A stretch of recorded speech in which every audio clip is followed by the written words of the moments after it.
ভুল সিদ্ধান্তের ফলে আন্তর্জাতিক মহলে দেশ জঙ্গি রাষ্ট্র হিসেবে পরিচিতি পেয়েছে বলে অভিযোগ করেছেন বিএনপি মহাসচিব মির্জা ফখরুল ইসলাম আলমগীর।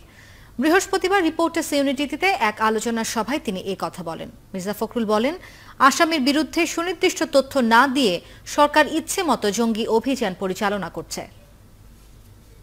আমাদের সদাশয় সরকারের অতিদক্ষতার কারণে গোটা পৃথিবীতে এখন এই ধারণা দেওয়া হচ্ছে যে বাংলাদেশ একটা জঙ্গি রাষ্ট্রে পরিণত হচ্ছে। আমরা এগুলোকে অস্বীকার করছি না বা এগুলোকে আমরা বাতিল করে দিচ্ছি না, কিন্তু আপনাকে জনগণের সামনে গ্রহণযোগ্য যুক্তি খাড়া করতে হবে এবং সঠিক সুষ্ঠু তদন্ত করে এগুলোর ব্যবস্থা নিতে হবে। জঙ্গিবাদকে সমুন্নত পালন করতে হবে।